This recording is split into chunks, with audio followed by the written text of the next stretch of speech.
Hello everyone, welcome back to this incredible सा platform GP mentors, जहां दिल और दिमाग दोनों से पढ़ाया जाता है और आप लोग का भविष्य भी बनाया जाता है। चलिए हम लोग आप लोग को हम पहला वीडियो दे दिए थे। कौन सा वीडियो सर? न्यूट्रिशन। न्यूट्रिशन मतलब खाना कैसे खाते हैं और obtaining and utilising of food. अब हम लोग बात करें कि जो भी आप खाना खाए हैं उस खाना से एनर्जी निकल रहा है, उसी को हम लोग रेस्पिरेशन बोलते हैं। तो चलिए हम लोग स्टार्ट करते हैं। तो हम लोग का यहाँ बात है सर, आज हम लोग बात कर रहे हैं रेस्पिरेशन। तो रेस्पिरेशन मीन्स क्या होता है?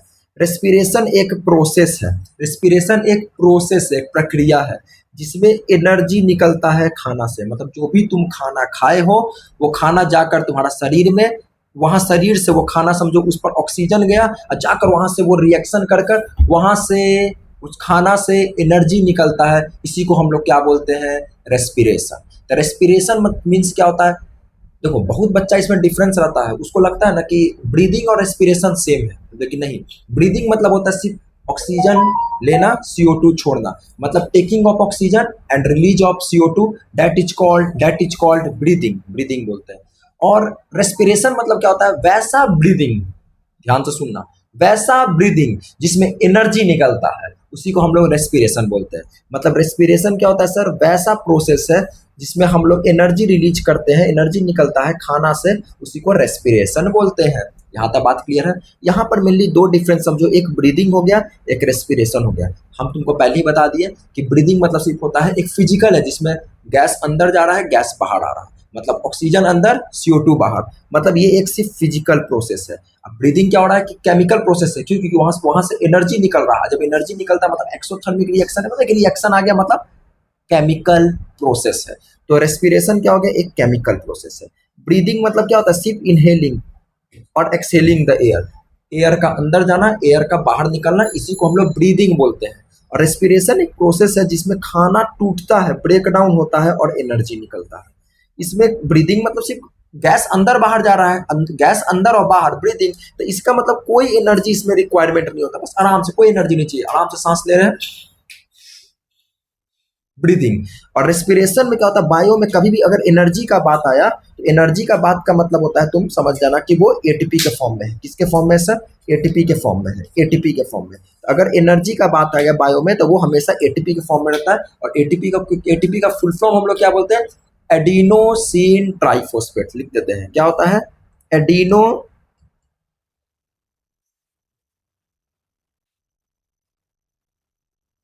एडिनोसिन ट्राइफॉस्फेट, फोस्फेट याद रखना, एडिनोसिन ट्राइफॉस्फेट। हमेशा बायो में अगर एनर्जी का बात आएगा तो एटीपी के फॉर्म में आएगा। जैसे तुम पढ़े हो फिजिक्स में, फिजिक्स में एनर्जी हमेशा जूल में होता है, उसी तरह बायो में एनर्जी एटीपी।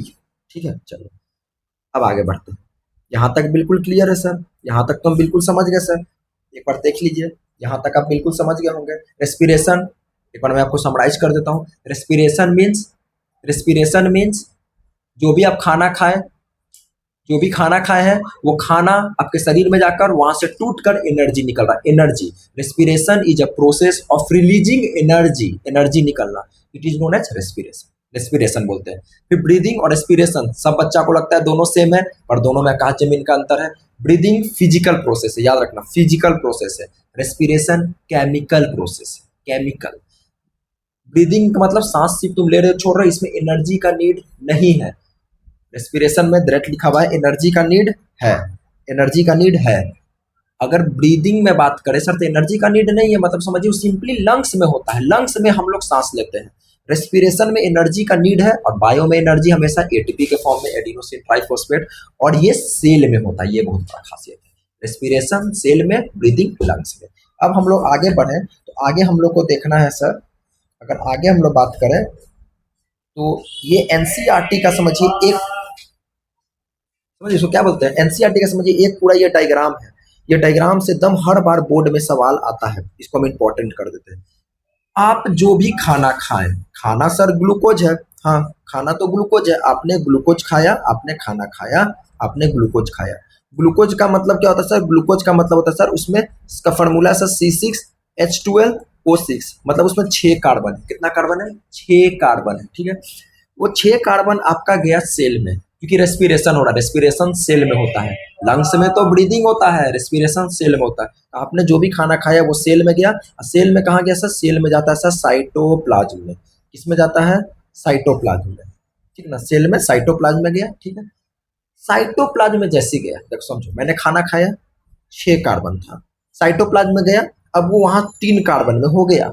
समझना, खाना खाते हो 6 कार्बन होता है, सेल में जब साइटोप्लाज्म में जाता है 3 कार्बन हो जाता है, और वो 3 कार्बन जो टूट रहा है उसी को हम लोग बोलते हैं पाइरूवेट। बहुत आराम से पढ़ा रहा हूँ, उसी को क्या बोलते हैं? पाइरूवेट। वो पाइरूवेट जो है वो 3 कार्बन का है, ठीक है। अब क्या होता है कि अगर हमको वहां पर ऑक्सीजन अच्छा मिला, ऑक्सीजन अच्छा मिला, बात समझो, अगर ऑक्सीजन बहुत अच्छा मिला है, मतलब प्रेजेंस ऑफ ऑक्सीजन है, तो हम लोग का सेल का जो माइटोकॉन्ड्रिया होता है उसमें समझिए वो CO2 कार्बन डाइऑक्साइड गैस जो तुम पढ़ रहे हो, वाटर और एनर्जी में टूट जाता है। तुमने खाना खाया, खाना जो खाया कैसे उसे एनर्जी मिलता है ये बात समझो। वो तुम खाना खाया, खाना कहाँ गया? सेल में। सेल में, सेल में जैसे गया, सेल में कहाँ गया सर? एक फ्लूइड है सर, साइटोप्लाज्म। तुम खाना खाया, खाना गया सेल में गया साइटोप्लाज्म। साइटोप्लाज्म में 6 कार्बन था, 3 कार्बन में टूट गया, जिसको हम लोग पाइरूवेट बोलते हैं, ठीक है। अगर वहां सर उसको काम भर ऑक्सीजन मिला, प्रेजेंस ऑफ ऑक्सीजन है, तो वो माइटोकॉन्ड्रिया, जिसको पावर हाउस ऑफ सेल बोलते हैं, वो माइटोकॉन्ड्रिया में CO2 में टूट गया, वाटर में टूट गया और एनर्जी मिल गया। बस ये ऐसे समझो ना, बोलते रेस्पिरेशन है तो एनर्जी मिल गया, हाँ। और इसी को हम लोग एरोबिक रेस्पिरेशन बोलते हैं, ठीक है। लेकिन सर ऐसा भी तो हो सकता है सर कि ऑक्सीजन उतना नहीं मिल सके हमें। अगर एब्सेंस ऑफ ऑक्सीजन, ऑक्सीजन नहीं मिलता है, तो ये हम लोग में नहीं होता, ये ईस्ट में होता है, ठीक है ना। ईस्ट में, ईस्ट जानते हो तुम, न्यूट्रिशन में पढ़े हो, वहां पर वो इथेनॉल में टूटता है, CO2 में टूटता है और एनर्जी में टूटता है। और इथेनॉल जो है उसमें 2 कार्बन मॉलिक्यूल्स होता है, बस उसी को हम लोग फर्मेंटेशन बोलते हैं और एल्कोहलिक रेस्पिरेशन बोलते हैं। लेकिन कभी कभी तुम देखना, अचानक तुम जिम जाते हो, शुरू में तुम ऐसे ऐसे करके बॉडी बनाते हो, घर में तुम शुरू शुरू में पहले बार गया पूरा बॉडी बना लिया, घर में आया वहां पे तुमको पेन होना स्टार्ट हो जाता है। क्यों होता है? क्योंकि वहां लैक्टिक एसिड जमा हो जाता है। इसके पीछे क्या रीजन है? तुम खाना खाया, तुम्हारा समझो खाना, समझो अंदर एनर्जी, रेस्पिरेशन हो रहा है, वो खाना से समझो एनर्जी निकल रहा है, तुम गया जिम में, तुम्हारे शरीर में ऑक्सीजन अभी कम है, वहां पे समझो ऑक्सीजन अभी कम जा रहा है, लेकिन तुम वहां पे पूरा मसल में पूरा बहुत ज्यादा तुम एक्सरसाइज कर लिया, जिससे क्या हो गया तुम्हारा कि वहां पे लैक ऑफ ऑक्सीजन हो गया। ऑक्सीजन तो है लेकिन ऑक्सीजन की कमी हो गया, क्योंकि तुम ज्यादा वर्कआउट कर लिया। तो वो लैक ऑफ ऑक्सीजन होने के कारण तुम्हारा मसल सेल में, जो मसल सेल रहता है वहां पर लैक्टिक एसिड जमा हो जाता है, और लैक्टिक एसिड भी 3 कार्बन एटम का है, और ये भी फर्मेंटेशन होता है। यहाँ से तुम समझ गया, अगर ऑक्सीजन बहुत एबंडेंस अमाउंट में है तो उसी को एरोबिक रेस्पिरेशन बोलते हैं, और अगर कम में है तो एनएरोबिक बोलते हैं। तो रेस्पिरेशन 2 तरह का होता है, एक होता है एरोबिक और एक होता है एनएरोबिक। क्या होता है? एनएरोबिक। ये बात क्लियर है? अब इसको देखो, हम ये पूरा स्लाइड पढ़े, इसको एक भाषा में तुमको एक तरीका में समझाते हैं। तुम खाना खाया, बोलेंगे जी। खाना गया कहाँ? सेल में। सेल में कहाँ गया? साइटोप्लाज्म। साइटोप्लाज्म में क्या हुआ सर?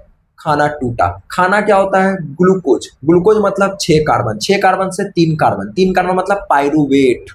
पाइरूवेट, हाँ। अगर उसको दम नहीं वहां मिला, समझो ऑक्सीजन, तो हम लोग में नहीं होता, वो ईस्ट में होता है। वहां पर वो इथेनॉल में टूट गया, और क्या बोलते हैं, हाँ, इथेनॉल में टूट गया था, और एक और किस में टूट गया था? देखो यहाँ पर कार्बन डाइऑक्साइड में टूट गया था और एनर्जी में टूट गया था। और अगर हम वर्कआउट किए तो वहां पर क्या होता है सर कि वहां पर जो समझो तुम्हारा खाना में समझो जो पाइरूवेट बना था वो तुम्हारा लैक्टिक एसिड में टूटा और एनर्जी में टूटा। और माइटोकॉन्ड्रिया, जो सेल का माइटोकॉन्ड्रिया, उसमें बिल्कुल CO2 टूटता है, वाटर टूटता है और एनर्जी टूटता है। तो जो माइटोकॉन्ड्रिया में होता है उसी को एरोबिक बोलते हैं, और जो मसल्स में होता है लैक्टिक एसिड जमा हो जाता है, समझो वहां लैक ऑफ ऑक्सीजन है, उसको एनारोबिक बोल रहे हैं। अब आगे हम लोग बढ़ते हैं। आगे अगर हम लोग बात करें तो यही चीज यहाँ है। अब देखो एरोबिक एनारोबिक में क्या डिफरेंस है, यही बात हम तुमको बता दिए।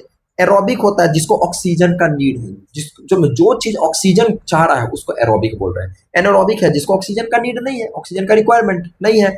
एरोबिक मतलब अगर ऑक्सीजन तुम्हारे शरीर में ज्यादा है तो समझो तुम्हारे पास ज्यादा एनर्जी निकलेगा। ज्यादा एनर्जी मतलब मोर एनर्जी प्रोड्यूस होता है। ऑक्सीजन की कमी है मतलब लेस एनर्जी प्रोड्यूस हो रहा है। और एरोबिक में ऑक्सीजन जब रहता है ना तो ओस ऑक्सीजन ओस ऑक्सीडेशन, यहाँ पे कंप्लीट ऑक्सीडेशन होता है। ओस ऑक्सीजन ओस ऑक्सीडेशन तो कंप्लीट ऑक्सीडेशन होता है। यहाँ पर इनकम्प्लीट ऑक्सीडेशन और ब्रेकडाउन ऑफ ग्लूकोज होता है। ये कहाँ पर होता है एरोबिक? अभी बताए थे साइटोप्लाज्म और माइटोकॉन्ड्रिया में। साइटोप्लाज्म और माइटोकॉन्ड्रिया में ये कहाँ होता है? सिर्फ साइटोप्लाज्म में होता है, माइटोकॉन्ड्रिया में तो नहीं होता है। याद रखना, माइटोकॉन्ड्रिया में इन कभी नहीं होगा। क्या? एरोबिक। हमेशा माइटोकॉन्ड्रिया में, सॉरी गलती बोल रहे हैं, माइटोकॉन्ड्रिया में हमेशा एरोबिक होता है, क्योंकि माइटोकॉन्ड्रिया को हम लोग क्या बोलते हैं? पावर हाउस, पावर देना। अब पावर कौन देगा? जब तुम्हारे पास एनर्जी ज्यादा रहेगा। तो एरोबिक में ज्यादा एनर्जी है, तो माइटोकॉन्ड्रिया में एरोबिक है, साइटोप्लाज्म में एनारोबिक है। और इसमें इंड प्रोडक्ट क्या बनता है? देखो, अगर एरोबिक है तो सिंपल समझो CO2 निकलता है, CO2 और वाटर निकलता है। और अगर ये एनारोबिक है तो उसमें इथेनॉल और इथेनॉइक एसिड और लैक्टिक एसिड ऐसे करके निकलता है। अब हम लोग आ रहे हैं simple respiratory system. Respiratory system क्या होता है? ये लास्ट टॉपिक है, उसके बाद ये दूसरा भी समझो खत्म हो जाएगा, रेस्पिरेटरी सिस्टम। रेस्पिरेटरी सिस्टम क्या बोलता है? एक सिस्टम है जिससे समझो हम लोग सांस लेना, इसको नहीं बोल सकते, मतलब जो भी हम सांस लिए, मतलब मेरे समझो शरीर के अंदर एयर गया, वहां से ऑक्सीजन अलग हुआ और वो जाकर समझो कि रेस्पिरेशन कर रहा है और खाना को तोड़ रहा है, खाना से एनर्जी निकाल रहा है। तो सबसे पहले जो ये मेरा ये वाला हिस्सा जो हो गया समझो, नोज जिसको बोलते हैं, इसी को बायो में हम लोग नॉस्ट्रिल भी बोलते हैं। ये नॉस्ट्रिल के थ्रू ही समझो, अंदर वाला जो हो गया, इसी के थ्रू समझो एयर जाता है, अंदर जाता है। Air enter the passage, air अगर अंदर जा रहा है तुम्हारे शरीर के अंदर तो वो नॉस्ट्रिल के थ्रू जाता है। चलो, वो नॉस्ट्रिल में तुम देखा है कि सर वहां पर हेयर होता है, बाल होता है भाई नाक के अंदर। ऐसा क्यों होता है सर? वो बाल क्या करता है सर? जो भी बाहर से डस्ट पार्टिकल आ रहा है, वो डस्ट पार्टिकल को अपने में स्टिक कर लेता है, समझा? और स्टिक कर कर वहीं पर समझो फिल्टर, मतलब बिल्कुल सिंपल भाषा बोले तो हेयर का रोल है फिल्ट्रेशन ऑफ एयर, एयर को फिल्टर करना। उसके बाद तुम देखता है तीसरा कि सर फेरनेक्स होता है। यहाँ पे तुम ऐसे करके अंदर जाओगे ना तो यहाँ पे एक फेरनेक्स होगा, देखो यहाँ पे है, ये फेरनेक्स है। ये एक कॉमन पैसेज है, वो एक ऐसा समझो जगह है जहां पे समझो उसी जगह से एयर भी जाता है, उसी जगह से खाना भी जाता है। कभी कभी ऐसा होता है ना कि तुम मानो बात करते करते खड़े हो तो वो दोनों के खुल जाता है, तो इसलिए क्या होता है, खाना समझो सरक जाना जिसको बोलते हैं। तो फेरनेक्स ये हो गया, ये कॉमन पैसेज है फूड और एयर के लिए, मतलब एक ऐसा जगह है जहां से खाना भी जाता है, एयर भी जाता है। तो सर दोनों एक साथ जगह तो दिक्कत है, तो बोले कभी कभी ऐसा हो जाता है, बातचीत कर, खाना खाते हो बातचीत करते करते ना, एक चीज समझ जाना, जब तुम खाना खाते हो तो एयर वाला वो रुक जाता है, तो बस तुम खाना खा रहे हो। जब तुम खाना नहीं खा रहे हो तो वो रास्ता खुल गया, तो उससे एयर जा रहा है, मतलब एक बार में से एक ही पैसेज वहां से होता है। उसके बाद हो गया लैरिंक्स जिसको बोलते हैं, जिसको हम लोग वॉइस बॉक्स बोलते हैं। यही है जो समझो साउंड को, मतलब यही वोकल कॉर्ड है जिससे समझो साउंड प्रोड्यूस हो रहा है, जिसको वॉइस बॉक्स बोलते हैं, वॉइस बॉक्स लैरिंक्स। उसके बाद अगर बात करें तो वो ऐसे गया, ऐसी को हम लोग ट्रैकिया भी बोलते हैं। यहाँ से क्या होता है कि ये दो ब्रांच में टूट जाता है, दो ब्रांच में, तो दोनों ब्रांच को हम लोग क्या बोलते हैं? देखो यहाँ पर ट्रैकिया है, ट्रैकिया समझो विंड पाइप बता दिए, दो ब्रांच में जो टूटा उसी को हम लोग ब्रोंचस बोलते हैं। क्या बोलते हैं? ब्रोंचस, समझो दो भाग में टूटा, ब्रोंचस। और उसके बाद जब वो अंदर गया तुम्हारा लंग्स में, क्योंकि लंग्स का ही तो काम है सांस उस लेना और रेस्पिरेशन तो करना, ये सब तो ये करा कि जब वो लंग्स में गया तो लंग्स में होता है ब्रोंचिलस। क्या होता है? ब्रोंचिलस। वो ब्रोंचिलस क्या करता है? वो बहुत सारा भाग में समझो ब्रोंची, लंग देखो समझो, लंग्स के बाहर ब्रोंची सिर्फ दो हिस्सा में रहता है, लंग्स के अंदर चल जाता है तब एबेंडेंस, बहुत अमाउंट में ब्रोंचिस, वही ब्रोंची ब्रोंचिलस हो जाता है। लंग्स के बाहर दो हिस्सा ब्रोंची, लंग्स के अंदर एबेंडेंस बहुत ज्यादा, उसी का नाम हो जाता है ब्रोंचिलस। ठीक है, और वो ब्रोंचिलस जो है large number of small tube में हो जाता है, जिसको ब्रोंचिलस बोलते हैं। और उसी के अंदर एक एयर सैक लाइक स्ट्रक्चर होता है जिसको एल्वोली बोलते हैं। एल्वोली क्या करता है? वहीं पर एक छोटा सा सैक है, मतलब समझो एक, क्या उसको बोल सकते हैं, मतलब एक बैलून जैसा है छोटा सा, कैसे पानी भर देते हो बैलून में, उसी जैसा है स्ट्रक्चर, बस उसमें ऑक्सीजन और CO2 एक्सचेंज होता है। अब इसको देखो मोटा मोटी, ये तो पूरा हो गया, अब इसको हम देखो कैसे समझाते हैं। इसको बोलते हैं नॉस्ट्रिल। ठीक है, यहाँ से एयर गया, अंदर होता है हेयर। वो हेयर क्या करता है? फिल्टर कर देता है, कि बाहर से तुम पॉल्यूटेंट बहुत सारा चीज है, डस्ट पार्टिकल गया, वो हेयर उस सबको चिपका लेता है और तुम्हारा एयर को बिल्कुल फिल्टर कर कर अंदर भेज देता है। ठीक है, अंदर जैसे जाता है तो एक होता है फेरनेक्स। फेरनेक्स क्या होता है? वहां से खाना, फूड दोनों एक ही जगह से जाता है। उसके बाद होता है वॉइस बॉक्स जिसको हम लोग लैरिंक्स बोलते हैं, लेकिन ये एयर जो जा रहा है वो एक पाइप से जाता है, तो हम लोग सांस लिए, ये जो अंदर गया एक पाइप से गया, वो पाइप क्या होता है? उस पाइप का नाम है ट्रैकिया। पाइप का क्या नाम है? ट्रैकिया। ट्रैकिया एक पाइप है, उसी के थ्रू तुम्हारा एयर अंदर गया है शरीर। ठीक है, अब जैसे ही अंदर गया तो यहाँ पे जाके समझो ऐसे गया, यहाँ पे दो भाग में बट गया, दो भाग में बट जाता है, याद रखना, दो भाग में बट गया, जिसको हम लोग बोलते हैं ब्रोंची। क्या बोलते हैं? ब्रोंची। उसके बाद वो लंग्स में जाता है, लंग्स में ना वही ब्रोंची ढेर सारा समझो, जैसे वो दो, जैसे समझो यहाँ से अंदर गया, हाँ सर एक पाइप है सर, ट्रैकिया, ट्रैकिया गया, वहां से दो भाग में बट गया ब्रोंची। अब वो ब्रोंची जब लंग्स के अंदर गया तो वो समझो करोड़ों भाग में बट गया, जिसको हम लोग बोलते हैं ब्रोंचिलस। अब वो हर एक ब्रोंचिलस में एक एल्वोली चिपका बढ़ता है, और वही एल्वोली क्या करता है? एक्सचेंज ऑफ गैस करता है। यहाँ तक बात क्लियर है? बोलेंगे हाँ। चलो अब देखना, उसके बाद यहाँ देखोगे, यहाँ एक डाइफेरगम होता है। डायफ्रागम का जानता है काम क्या कर रहा है? जैसे मान लो हम सांस लिए, कि डायफ्रागम कॉन्ट्रैक्ट हो रहा है, जिसे समझो चेस्ट कैविटी, इसको चेस्ट कैविटी बोलते हैं, ये इनलार्ज हो रहा है, बड़ा हो रहा है। और जब ये डायफ्रागम, वही बोल रहा है कि डायफ्रागम एक समझो डोम डोम जैसा शेप्ड होता है, मतलब ऐसा यू शेप्ड का, जिसमें मसल्स होता है, जो समझो चेस्ट कैविटी और एब्डोमिनल को अलग अलग सेपरेट कर रहा है। इसका आप देखो, जब तुम सांस लेते हो तो डायफ्रागम क्या होता है? कॉन्ट्रैक्ट हो जाता है। डायफ्रागम क्या हो जाता है? कॉन्ट्रैक्ट हो जाता है। जब तुम सांस लेते हो तो डायफ्रागम क्या होता है? कॉन्ट्रैक्ट होता है। जब हम सांस लिए, चेस्ट कैविटी ऊपर आया तो डायफ्रागम क्या हुआ? कॉन्ट्रैक्ट हुआ। जब हम सांस छोड़े, चेस्ट कैविटी कम हो गया, समझो डायफ्रागम क्या हो गया? रिलैक्स हो गया। जब सांस लेते हैं, जिसको हम लोग इनहेलेशन बोलते हैं या इंस्पिरेशन बोलते हैं, यहाँ पे डायफ्रागम कॉन्ट्रैक्ट होता है। जब सांस छोड़ते हैं, इसको एक्सेलेशन बोलते हैं या एक्सपीरेशन बोलते हैं, यहाँ पे डायफ्रागम रिलैक्स होता है। डायफ्रागम नीचे, जब वो सांस ले रहे हैं तो डायफ्रागम क्या हो रहा है? नीचे की तरफ जाता है, नीचे की तरफ। सांस लिए, चेस्ट कैविटी ऊपर हो गया, डायफ्रागम नीचे हो गया। बस समझो वही न्यूटन जैसा, ये ऊपर तो वो नीचे जाता है, नीचे जाता है, फ्लैट हो जाता है। इससे मेरा ये चेस्ट कैविटी पूरा फ्लैट हो गया, इसके अंदर सरफेस एरिया बढ़ गया, जैसे समझो एयर ज्यादा जा सकता है। और यहाँ डायफ्रागम नीचे की तरफ चल जाता है, कब? जब सांस छोड़ रहे हैं। जब सांस छोड़ रहे हैं, देखो सही से देखो, सांस छोड़ रहे हैं, नीचे हो गया, सांस ले रहे हैं, ऊपर हो गया, वही बढ़ा कि जब सांस लेंगे तो वही चीज है। उसका तेरा चेस्ट कैविटी, इससे क्या होता है? चेस्ट कैविटी बड़ा हो जाता है, इसमें चेस्ट कैविटी छोटा जाता है, और एयर इज सक इनटू द लंग्स, लंग्स में जाता है, air is pushed out of the lungs, lungs में आता है, जाता है। बस, अब ये तो एनिमल का बात हो गया। अब हम लोग देख रहे हैं रेस्पिरेशन इन प्लांट। प्लांट में रेस्पिरेशन कैसे होता है? प्लांट में रेस्पिरेशन की बात करें तो देखो, प्लांट में रेस्पिरेशन वही स्टोमाटा के थ्रू होता है। स्टोमाटा है, उसी के थ्रू गैस का एक्सचेंज होता है। डे टाइम में फोटोसिंथेसिस होता है, सुबह में समझो सनलाइट है तो फोटोसिंथेसिस हो रहा है, तो वहां पे लेकिन रेस्पिरेशन भी होता है डे में। दिन में प्लांट फोटोसिंथेसिस रेस्पिरेशन दोनों करता है, लेकिन बोलोगे कि अब देखो यहाँ ध्यान दो, बता रहे हैं बहुत काम का चीज। रेस्पिरेशन में इंड प्रोडक्ट होता है CO2, हमेशा CO2 निकलता है। अब फोटोसिंथेसिस में इंड प्रोडक्ट है ऑक्सीजन। अब तुम बोलोगे सर प्लांट तो सर दिन में फोटोसिंथेसिस भी कर रहा है, रेस्पिरेशन भी कर रहा है। बोलेगा हाँ, तो सर ऑक्सीजन क्यों निकल रहा है? सर CO2 का नहीं प्लांट छोड़ रहा है, क्योंकि सर रेस्पिरेशन में तो CO2 छोड़ता है और फोटोसिंथेसिस में O2। दिन के समय में प्लांट फोटोसिंथेसिस बहुत ज्यादा करता है, रेस्पिरेशन कम करता है।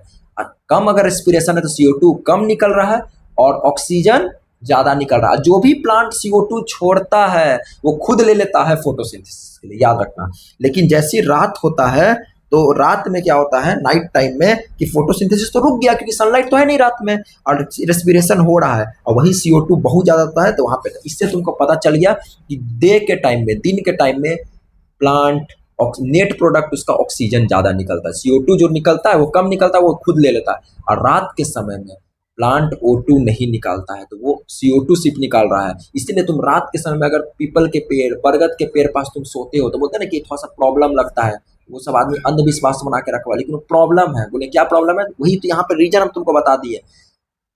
रात के समय फोटोसिंथेसिस नहीं हो रहा है, बोलेंगे नहीं सर सनलाइट है ही नहीं तो कैसे होगा फोटोसिंथेसिस?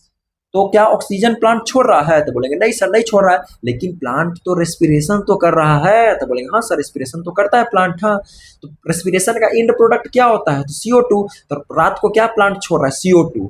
हम लोग भी CO2, और CO2 अगर ज्यादा गैस हो गया तो समझो तुम्हारा ब्रेन जो है थोड़ा स्लो काम करना स्टार्ट कर देगा, जिससे क्या होगा, तुम्हें एनेक्सिया समझो पर प्रॉब्लम स्टार्ट हो जाता है, जिसको बोलते हैं, वही समझो तुम्हारा ब्रेन उतना डेवलप्ड से उतना काम नहीं कर रहा है, जिससे क्या होगा, तुमको लगेगा कि अरे भूत भूत है, ये है। तो वो सब कुछ होता नहीं है। हम यहाँ मेनली ये बताना चाहते हैं, इसके पीछे का साइंस पकड़ो। दिन के टाइम में, दिन में फोटोसिंथेसिस ज्यादा, रेस्पिरेशन कम, और जो भी रेस्पिरेशन में CO2 निकल रहा है वो प्लांट ले लेता है। तो नेट अगर बात करें तो ऑक्सीजन निकल रहा है, इसलिए प्लांट अच्छा बात है ऑक्सीजन दे रहा है दिन के टाइम में। रात के टाइम में ऑक्सीजन नहीं निकल रहा है, CO2 निकल रहा है, तो नेट प्रोडक्ट हो गया CO2। वही CO2 तुमको प्रॉब्लम करता है। इसके पीछे का साइंस ये है, वो कोई अंधविश्वास वाला साइंस नहीं है। चलो अब हम टेरेस्ट्रियल ऑर्गेनिज्म की बात कर रहे हैं। समझो जमीन पे रहता है वो, हम लोग कैसे सांस लेता है? सर उसका रेट ऑफ, देखो समझो टेरेस्ट्रियल मतलब हम लोग हो गए, और एक्वेटिक मतलब मछली लोग हो गया, पानी में रहने वाला। किसमें, ये सवाल पूछता है, किसमें रेट ऑफ ब्रीदिंग ज्यादा है? हम लोग जल्दी जल्दी सांस लेते हैं कि मछली जल्दी जल्दी सांस लेता है? मछली जल्दी जल्दी सांस लेता है। क्यों? हम लोग धीरे धीरे सांस लेते हैं, मछली एकदम गिल से एकदम स्पीड में से सब सांस ले रहा है। क्यों? क्योंकि उसमें रेट ऑफ ब्रीदिंग बहुत फास्ट है, क्योंकि वो ऑक्सीजन जानता है कहाँ से लेता है? डिजॉल्व ऑक्सीजन लेता है, जो वाटर पानी में जो ऑक्सीजन डिजॉल्व है वहां से ले रहा है, तो उसको जल्दी जल्दी लेना है, इसलिए उसमें रेट ऑफ रेस्पिरेशन ज्यादा है और रेट ऑफ ब्रीदिंग भी ज्यादा है। किस में? मछली में, एक्वेटिक एनिमल में। यहाँ से सवाल बनता है बोर्ड में, इंपॉर्टेंट है। एक बार मैं और आपको समझा देता हूँ। टेरेस्ट्रियल में जो लैंड पर, जमीन पर जो जानवर रहते हैं, जो पानी में जानवर रहते हैं, जमीन पर जो जानवर रहते हैं, वो ब्रीदिंग सांस धीरे धीरे लेते हैं क्योंकि उन्हें डायरेक्ट ऑक्सीजन मिल जाता है। जो पानी में जानवर रहते हैं वो सांस बहुत स्पीड लेते हैं, उनमें रेट ऑफ ब्रीदिंग बहुत फास्ट है। क्यों फास्ट है सर? क्योंकि वो पानी, जो पानी है वहां से वो ऑक्सीजन लेता है, तो वहां पे वो पानी है, समझिए, तो पानी से अगर ऑक्सीजन ले रहा है तो उसे जल्दी जल्दी लेना है, तो वहां से समझिए वो उनका ब्रीदिंग बहुत फास्ट है। बस यहीं पर आपका रेस्पिरेशन समाप्त हो गया। अब जो है मैं आपको तीसरा वीडियो में मिलूंगा जिसमें आपको मैं ट्रांसपोर्टेशन बताऊंगा। सो मेक श्योर आप इस वीडियो को लाइक कीजिए जिससे मुझे मोटिवेशन मिलेगा, and hit the bell button. So धन्यवाद।